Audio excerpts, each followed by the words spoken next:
Bismillahirrahmanirrahim. Assalamualaikum warahmatullahi wabarakatuh. Salam untuk kita semua. Pada pertemuan ini kita akan melanjutkan pembahasan tentang investasi dengan sub pokok bahasan equity investment dan isu pelaporan investasi. Equity investment merupakan kepemilikan atas perusahaan lain dalam bentuk saham ordinary atau saham biasa, saham preferred, dan modal saham lainnya. Equity investment merupakan hak untuk memperoleh atau melepaskan kepemilikan pada harga yang disepakati atau yang ditentukan. Cost dari equity investment adalah harga beli surat berharga tersebut.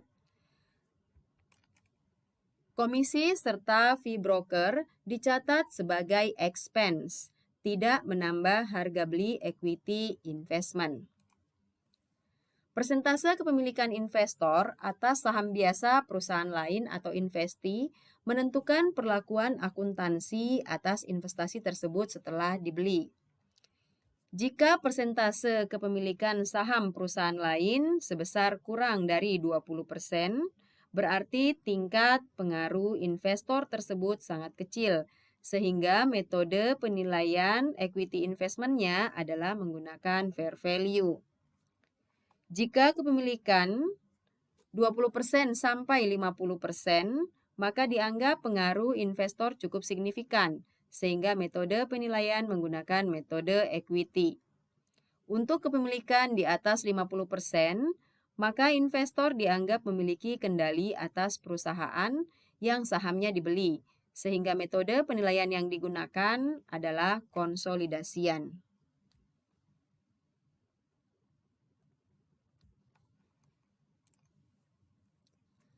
Tabel pada ilustrasi 17-13 menunjukkan bagaimana pelaporan akuntansi atas equity investment dengan berbagai kategori. Untuk kepemilikan kurang dari 20% dibagi lagi menjadi dua kategori, yaitu trading dan non-trading. Penilaiannya sama-sama menggunakan fair value, dan pengaruh terhadap income datang dari dividen yang diumumkan oleh perusahaan yang dibeli sahamnya dan adanya gain atau loss jika terjadi penjualan investasi tersebut. Perbedaannya adalah pada pelaporan unrealized holding gain or loss. Pada kategori trading, dilaporkan dalam net income pada income statement. Sedangkan pada kategori non-trading, dilaporkan pada bagian other comprehensive income di comprehensive income statement dan di equity pada laporan posisi keuangan. Kepemilikan 20% sampai 50% menggunakan metode equity, sehingga tidak mengakui adanya unrealized holding gain or loss. Dan ketika perusahaan penerbit saham mengumumkan laba atau rugi, maka investor atau yang membeli saham mengakui bagian atas laba atau rugi tersebut sebesar persentase kepemilikan saham di PT tersebut. Kepemilikan di atas 50% menggunakan metode konsolidasi. Unrealized holding gain or loss tidak diakui, serta tidak mengakui bagian atas laba atau rugi perusahaan penerbit saham yang diumumkan.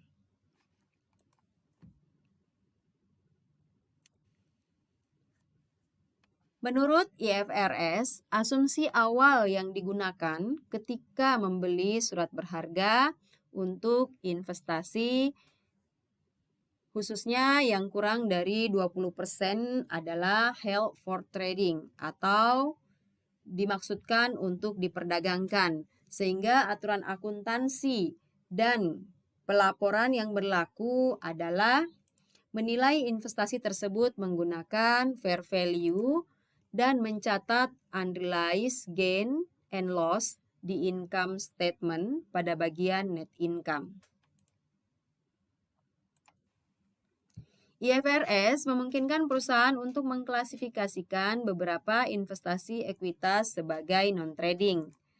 Aturan akuntansi dan pelaporannya adalah investasi dinilai menggunakan fair value dan unrealized gain and loss diakui sebagai other comprehensive income. Contoh, pada tanggal 3 November 2019, Republik SA membeli saham biasa 3 perusahaan. Setiap investasi menunjukkan kepemilikan kurang dari 20%. Investasi ini dimaksudkan untuk diperdagangkan atau masuk kategori held for trading. Saham Burberry dengan kos 259.700, kemudian saham Nestle dengan kos 317.500 dan saham Regis Pulp dengan kos 141.350 sehingga total kos adalah 718.550. Jurnal pada saat pembelian investasi adalah debit equity investment sebesar 718.550 dan cash di kredit sebesar 718.550. Kemudian pada tanggal 6 Desember 2019, Republik menerima dividen kas sebesar 4.200 dari investasi sahamnya pada Nestle. Jurnal untuk mencatat penerimaan dividen tersebut adalah cash di debit sebesar 4.200 dan dividen revenue atau dividen receivable di kredit sebesar 4.200. Pada tanggal 31 Desember 2019, portofolio equity investment Republik memiliki carrying value total sebesar 718.550 dan fair value sebesar 683.000. Sehingga total unrealized loss adalah 35.550.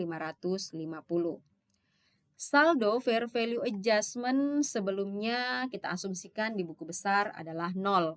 Sehingga fair value adjustment yang harus di jurnal adalah kredit sebesar 35.550. Jurnal penyesuaian untuk mencatat penurunan fair value pada tanggal 31 Desember 2019 adalah unrealized holding gain or loss income di debit sebesar 35.550 dan fair value adjustment di kredit sebesar 35.550. Pada tanggal 23 Januari 2020, Republik menjual semua investasi saham biasa Burberry dengan harga 287.220. Dalam transaksi penjualan ini, Republik memperoleh keuntungan dari selisih kos investasi saham Burberry dengan harga jualnya sebesar 27.520. Maka jurnal yang dibuat untuk mencatat penjualan investasi saham Burberry adalah cash di debit sebesar 287.220, kemudian equity investment di kredit sebesar cost-nya yaitu 259.700 dan gain di kredit sebesar 27.520. Selanjutnya pada tanggal 10 Februari 2020, Republik membeli saham Continental sebanyak 20.000 lembar dengan harga 12,75 per lembar. Sehingga total harga belinya adalah 255.000 euro. Ditambah komisi broker sebesar 1.850. Portofolio investasi ekuitas Republik pada tanggal 31 Desember 2020 adalah carrying value sebanyak 713.850 yang terdiri atas saham Continental 255.000, Nestle 317.500 dan Regis Pulp 141.350. Total fair value dari ketiga investasi ini adalah 779.950 yang terdiri atas Continental 278.350, kemudian Nestle 362.550 dan Regis Pulp sebesar 139.050. Sehingga diperoleh unrealized gain sebesar 66.100. Sebelumnya, di akhir tahun 2019 terdapat saldo fair value adjustment di buku besar sebesar 35.550 dari jurnal penyesuaian sebelumnya yang diasumsikan telah diposting ke buku besarnya pada akhir tahun 2019. Maka fair value adjustment yang harus di jurnal pada akhir tahun 2020 adalah sebesar 101.650 di debit. Sehingga nantinya saldo akhir buku besar fair value adjustment setelah jurnal penyesuaian diposting menjadi sama dengan 66.100. Jurnal penyesuaian fair value pada tanggal 31 Desember 2020 adalah fair value adjustment di debit sebesar 101.650 dan unrealized holding gain or loss income di kredit sebesar 101.650. Selanjutnya adalah bagaimana pencatatan akuntansi untuk transaksi equity investment non-trading. Pencatatan akuntansi untuk equity investment yang masuk kategori non-trading sama dengan trading. Hanya pencatatan unrealized holding gain or loss dicatat sebagai other comprehensive income. Misal, pada tanggal 10 Desember 2019, Republik membeli 1.000 lembar saham biasa Hawthorne dengan harga 20,75 per lembar, sehingga total cost-nya adalah 20.750 euro. Investasi ini menunjukkan kepemilikan kurang dari 20%. Maka jurnal untuk mencatat pembelian investasi ini adalah equity investment di debit sebesar 20.750 dan cash di kredit sebesar 20.750. Pada tanggal 27 Desember 2019, Republik menerima dividen kas sebesar 450 euro dari Hawthorne dan dicatat dengan jurnal cash di debit sebesar 450 dan dividen revenue atau dividen receivable di kredit sebesar 450.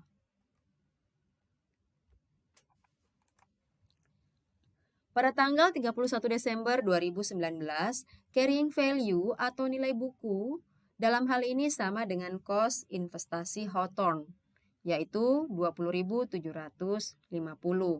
dan fair value sebesar 24.000, sehingga diperoleh unrealized gain sebesar 3.250 karena fair value investasi lebih tinggi daripada carrying value-nya. Maka jurnal yang dibuat untuk mencatat penyesuaian fair value ini adalah equity investment di debit sebesar 3.250 dan unrealized holding gain or loss equity di kredit sebesar 3.250.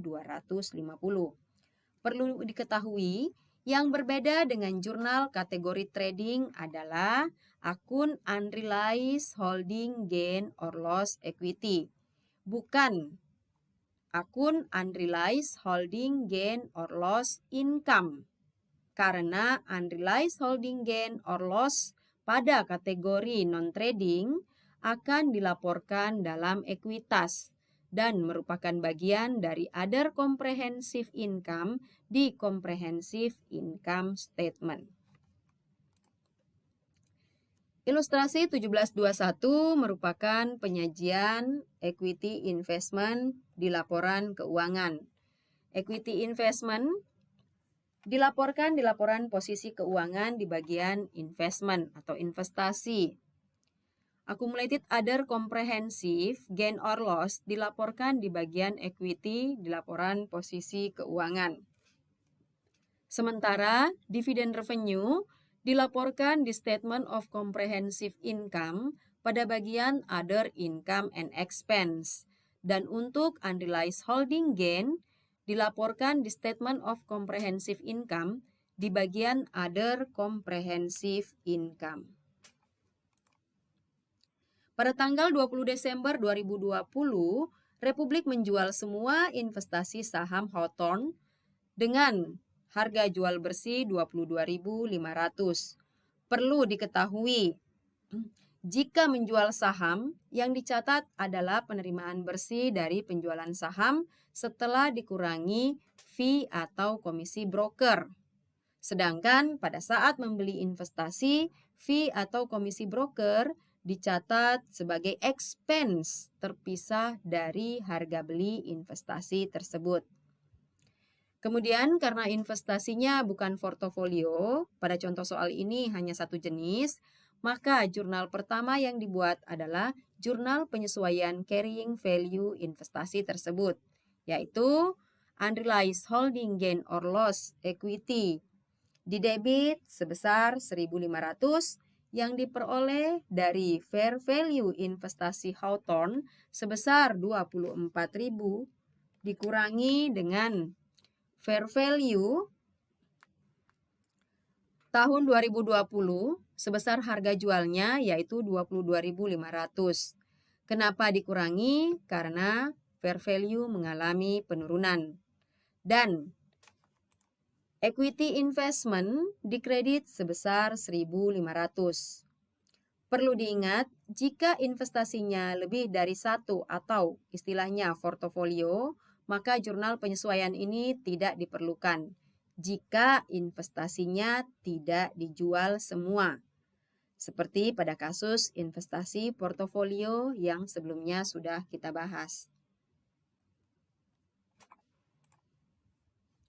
Jurnal penjualan atas investasi tersebut adalah cash didebit sebesar 22.500 dan equity investment dikredit sebesar 22.500.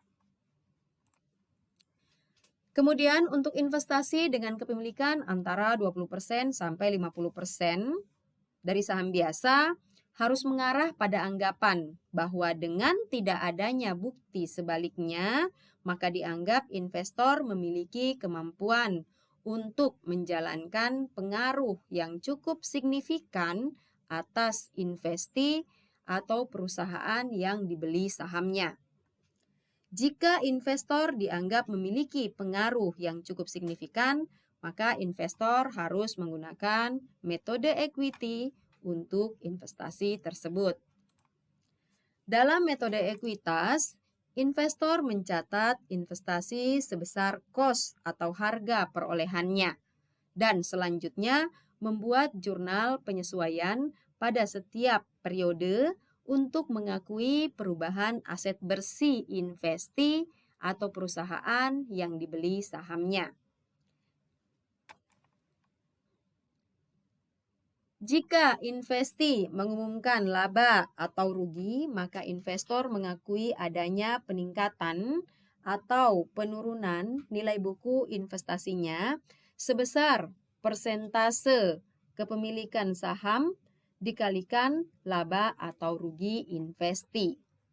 Kemudian, pada saat investor menerima dividen dari investi, maka dividen tersebut akan mengurangi nilai buku investasinya di investi. Jika besarnya kerugian yang dialami investi yang menjadi bagian investor lebih besar dari nilai buku investasi investor, maka investor harus berhenti menggunakan metode ekuitas dan tidak mengakui adanya loss tersebut. Karena bagian loss yang menjadi bagian investor lebih besar dari nilai buku investasinya. Ilustrasi 1720 menunjukkan perbedaan jurnal antara metode fair value dan metode equity. Misal, pada tanggal 2 Januari 2019, Maxi Company membeli 48.000 lembar saham dengan harga atau cost $10 per lembar. Kepemilikan ini menunjukkan kepemilikan kurang dari 20%. Jika perusahaan menggunakan metode fair value, maka jurnal yang dibuat adalah equity investment didebit sebesar 480.000 dan cash dikredit sebesar 480.000, yaitu 48.000 lembar dikali dengan kos per lembar $10. Jika kepemilikan saham ini dianggap 20%, berarti perusahaan bisa menggunakan metode equity. Ketika perusahaan menggunakan metode equity, jurnalnya juga sama, yaitu debit equity investment sebesar 480.000 dan di kredit cash sebesar 480.000. Kemudian pada tahun 2019, mini company melaporkan net income sebesar 200.000. Maxi company memiliki saham sebesar 20%. Berarti hak maxi company terhadap net income mini company adalah 20% dikali 200.000 sama dengan 40.000. Jika perusahaan menggunakan fair value, maka perusahaan tidak perlu atau investor tidak perlu membuat jurnal. Sementara jika perusahaan menggunakan metode equity, maka perusahaan harus mencatat bagian dari net income tersebut yang akan menambah investasi maxi company, yaitu equity investment di debit sebesar 40.000 dan investment income di kredit sebesar 40.000. Kemudian pada tanggal 31 Desember 2019, mini company memiliki fair value saham sebesar $12 per lembar atas 48.000 lembar saham, sehingga totalnya fair value-nya adalah 576.000. Jika perusahaan menggunakan metode fair value, maka harus dibuat jurnal penyesuaian untuk mencatat fair value tersebut. Dengan jurnal fair value adjustment di debit sebesar 96.000 yang diperoleh dari selisih antara fair value sebesar 576.000 dengan cost sebesar 480.000. Kemudian unrealized holding gain or loss income di kredit sebesar 96.000. Sementara jika perusahaan menggunakan metode equity, tidak perlu dibuat jurnal untuk mengakui fair value di akhir periode. Kemudian pada tanggal 28 Januari 2020, mini company mengumumkan dan membayar dividen cash sebesar 100.000. Maxi company akan menerima 20% dari 100.000 tersebut karena kepemilikan sahamnya adalah kurang lebih sebesar 20% atau 20.000. Maka jika perusahaan menggunakan fair value, jurnal pada saat menerima dividen adalah cash di debit 20.000, kemudian dividen revenue atau dividen receivable di kredit sebesar 20.000.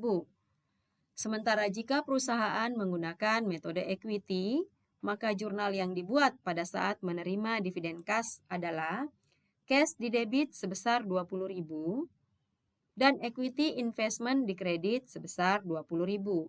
Kenapa equity investment yang dikredit? Karena seperti telah dijelaskan sebelumnya bahwa pembagian dividen atau penerimaan dividen akan mengurangi equity investment. Kemudian berikutnya pada tahun 2020, Mini melaporkan bahwa perusahaan mengalami kerugian sebesar 50.000. Maxi Company mengakui bagian atas kerugian tersebut sebesar 20% dikali 50.000, yaitu 10.000. Jika perusahaan menggunakan metode fair value, maka tidak perlu dibuat jurnal. Sedangkan jika perusahaan menggunakan metode equity, maka perusahaan harus membuat jurnal mengakui bagian atas rugi tersebut sebesar 20%.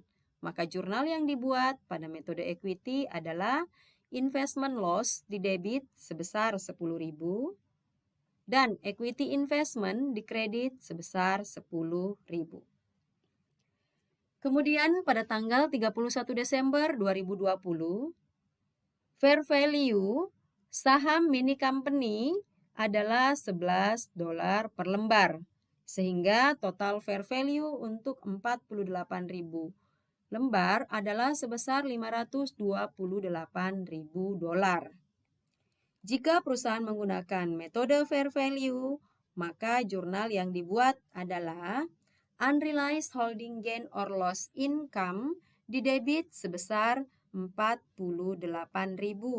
Dari mana angka 48.000 ini?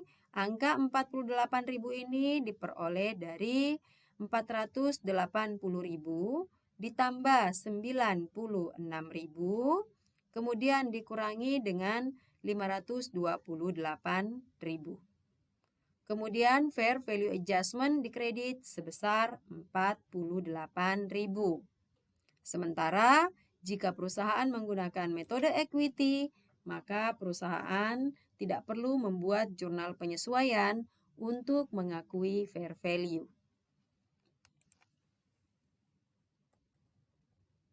Berikutnya adalah kepemilikan saham biasa di atas 50% atau terdapat kendali investor atas investee.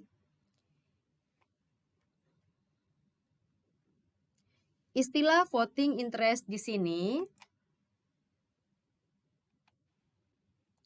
digunakan biasanya lebih ditujukan untuk saham biasa atau saham ordinary. Walaupun saham preferen mungkin saja memiliki hak suara atau voting interest, tergantung kesepakatan antara investor dan investee. Dalam kondisi investor membeli saham investee di atas 50%, maka investor disebut perusahaan induk atau parent. Sementara investee disebut perusahaan anak atau subsidiary. Investasi terhadap perusahaan anak dilaporkan sebagai long-term investment pada pembukuan perusahaan induk atau investor. Perusahaan induk atau investor menyusun laporan keuangan konsolidasian. Setiap tanggal pelaporan keuangan yang biasanya jatuh tempo pada tanggal 31 Desember, perusahaan harus mengevaluasi setiap debt investment-nya yang dicatat menggunakan cost untuk menentukan apakah investasi tersebut mengalami penurunan nilai atau sering disebut dengan istilah impairment, sehingga nilai wajar investasi berada di bawah nilai bukunya. Jika perusahaan menentukan bahwa investasi telah mengalami penurunan nilai atau impaired, maka perusahaan harus mencatat penurunan cost-nya secara individu untuk mencerminkan kerugian nilai ini. Penurunan nilai ini dicatat sebagai cost loss yang terrealisasi atau realized loss atau kerugian terrealisasi dan dilaporkan dalam net income pada income statement. Contoh, pada tanggal 31 Desember 2018, Mayhew memiliki investasi surat hutang pada Bow Group sebesar nilai nominal 200.000. Investasi ini 4 tahun dan bunga yang dibayarkan secara tahunan sebesar 10% setiap akhir periode. Market rate juga 10%. Investasi ini dikategorikan sebagai held for collection. Ilustrasi 1722 menunjukkan cash flow dari investasi tersebut. Ada kontraktual cash flow, ada expected cash flow, dan ada loss of cash flows. Kemudian ilustrasi 1723 menunjukkan perhitungan kerugian karena investasi mengalami penurunan nilai atau impairment karena credit risk Bow meningkat, yaitu nilai tercatat investasi sebesar 200.000 dikurangi present value principal investasi, yaitu 200.000 dikali nilai tabel anuitas untuk 4 periode, market rate 10%, yaitu 0,68301 sama dengan 136.602. Dan present value dari expected cash flow yaitu 16.000 dikali nilai tabel anuitas untuk 4 periode market rate 10% yaitu 3,16986 sama dengan 50.718 sehingga diperoleh loss impairment sebesar 12.680. Maka jurnal untuk mencatat penurunan nilai atau impairment ini di akhir periode adalah loss on impairment di debit sebesar 12.680 dan allowance for impaired debt investment di kredit sebesar 12.680.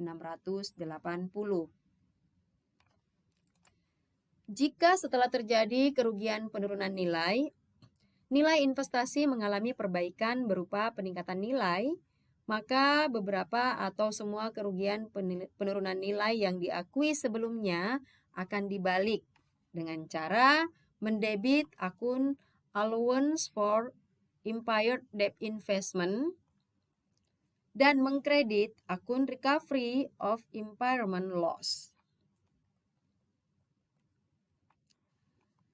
Pembalikan kerugian penurunan nilai tidak boleh mengakibatkan jumlah investasi menjadi lebih tinggi dari cost-nya. Jadi maksimal sebesar cost-nya.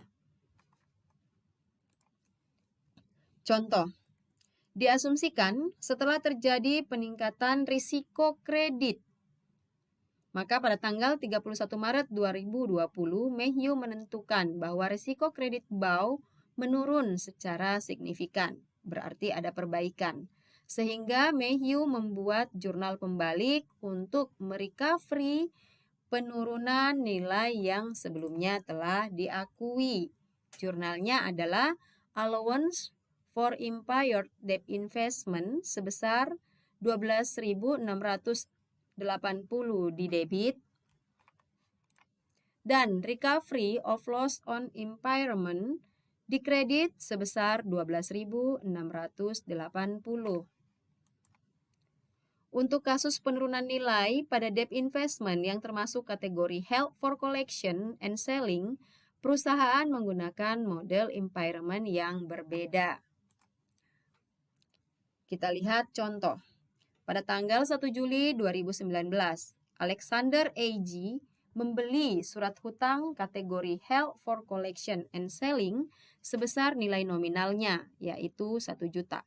State rate 7%, dibayar semi-annually atau setahun 2 kali, dan jatuh tempo di tanggal 1 Juli 2024.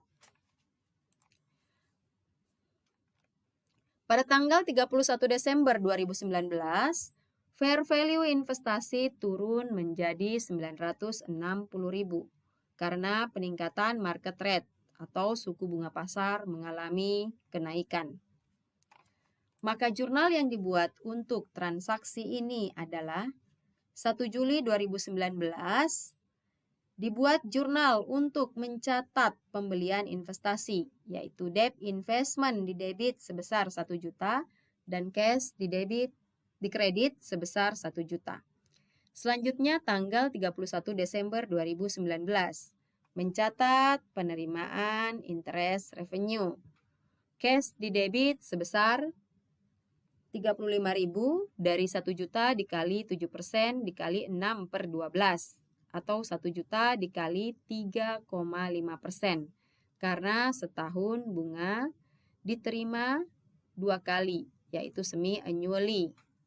Dan interest revenue di kredit sebesar 35.000. Tidak ada jurnal amortisasi karena harga beli investasi sama dengan nilai nominal investasi. Kemudian pada tanggal 31 Desember 2019, untuk mencatat penurunan nilai investasi tersebut adalah unrealized holding gain or loss equity di debit sebesar 40.000 yang diperoleh dari cost 1 juta dikurangi fair value per 31 Desember 2019. yaitu 960.000. Dan fair value adjustment dikredit sebesar 40.000. Kemudian pada tanggal 31 Desember 2019 juga dibuat jurnal penutup untuk menutup unrealized gain or loss equity, yaitu accumulated other comprehensive income di debit sebesar 40.000 dan unrealized holding gain or loss equity di kredit sebesar 40.000. Pada tanggal 31 Desember 2019, laporan keuangan Alexander akan tampak seperti pada ilustrasi 1725. Laporan posisi keuangan akan menunjukkan aset berupa debt investment sebesar 960.000, bukan 1 juta. Kemudian equity berupa accumulated other comprehensive income, dalam hal ini adalah loss sebesar 40.000. Kemudian pada income statement menunjukkan interest revenue pada bagian other income and expense sebesar 35.000. Kemudian bagaimana jika penurunan 40.000 tadi disebabkan oleh pertama, 10.000-nya disebabkan adanya perubahan market interest rate, sedangkan 30.000-nya disebabkan oleh peningkatan risiko kredit investee. Maka pada kasus ini jurnal ketiga pada ilustrasi 1724, yaitu jurnal pada tanggal 31 Desember 2019 untuk mencatat penurunan nilai fair value menjadi berubah karena impairment loss sebesar 30.000 dilaporkan di income statement, sementara yang 10.000 tetap di other comprehensive income dan equity.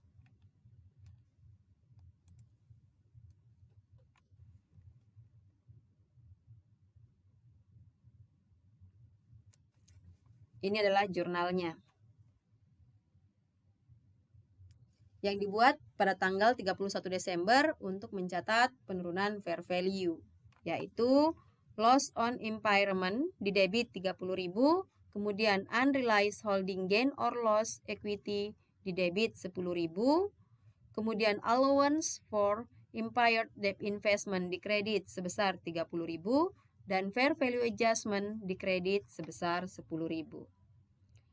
Dan jurnal penutup juga berubah menjadi accumulated other comprehensive income 10.000, bukan 40.000, dan unrealized gain or loss equity di kredit sebesar 10.000. Silahkan melihat ilustrasi 1725 untuk lebih jelasnya.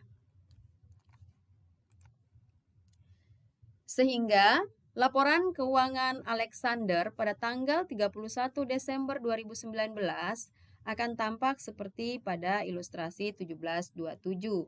Laporan posisi keuangan di bagian aset ada akun debt investment sebesar 960.000 dan di equity ada akun accumulated other comprehensive income loss sebesar 10.000. Kemudian pada income statement menunjukkan other income and expense terdiri atas interest revenue 35.000 dan loss on impairment sebesar 30.000.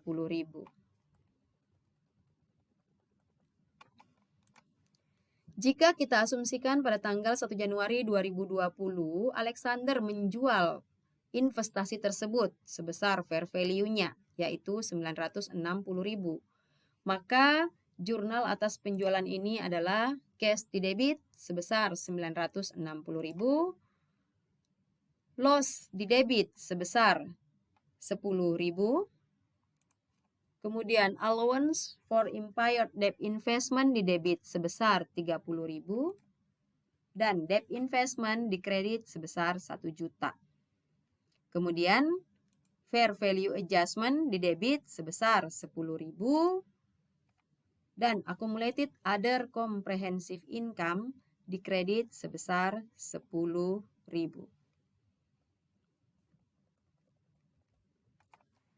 Tetapi, jika Alexander mempertahankan investasi tersebut, dan kemudian kredit risknya Bao mengalami penurunan sebesar 15.000, maka jurnal penyesuaian yang dibuat untuk recovery adalah allowance for impaired debt investment di debit sebesar 15.000 dan recovery of impairment loss di kredit sebesar 15.000. Ilustrasi 1728 merupakan ringkasan dari model impairment. Silahkan dibaca agar lebih paham lagi. Demikian materi kita pada sesi ini. Sampai berjumpa di sesi berikutnya. Wassalamualaikum warahmatullahi wabarakatuh.